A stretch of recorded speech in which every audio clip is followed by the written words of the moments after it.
The man on Twitter best known as Skid Mark, but you looking forward to sliding your way around Ashfield this year?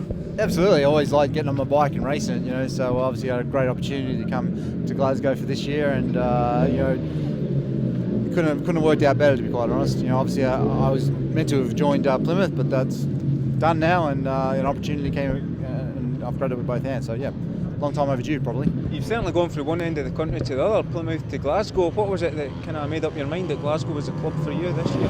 Well, I'd spoken to Gordon Pearman a couple of times in sort of just at the end of the season about joining Glasgow, and obviously I was still in talks. I pretty much had a 2-year contract down at Plymouth, so it sort of was going nowhere. But Alan Dick has tried for many years to get me up here. For one reason or another, it's just not panned out, and I haven't been able to join the Tigers. But came mid-December, it was all systems go, and I was very happy, and I was quite overwhelmed. The support and sort of the rapport that I had, obviously once joining.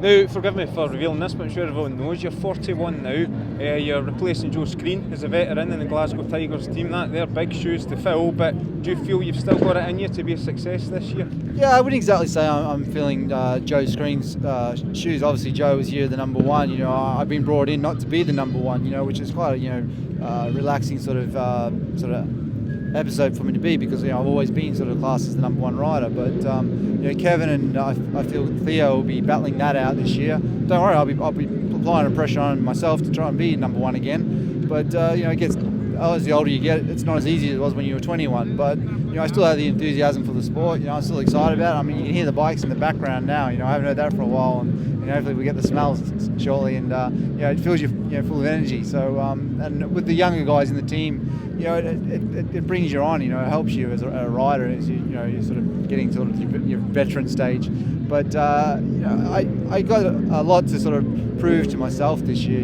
I didn't have the best year last year. The travelling sort of got the better of me, and I lost my consistency somewhere along the way. And I think riding on that small, tiny Plymouth track, I was trying to detune the engines all the time. Where coming to Glasgow, a big sort of faster circuit, will allow me to just get back to the pure power, turning the gas on, and I think that's what was missing from my game last year. Good. Will you also be combining the role with your role as manager of the Australian national team? That's a fair big job to juggle with your commitments here in Glasgow. Yeah, there is, but this is my third season doing it. Over the winter, I've actually brought on Tony Primer, a former international rider.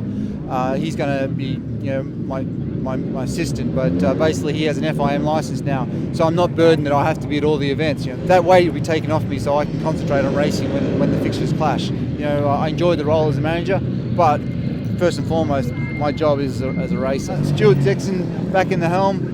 It bodes well. I'm not going to stand here and say, yeah, we're going to go and win the league, we're going to be challenging for this, challenging that, because everyone else is going to be saying that. It's up to us as the selected 7 to do a job.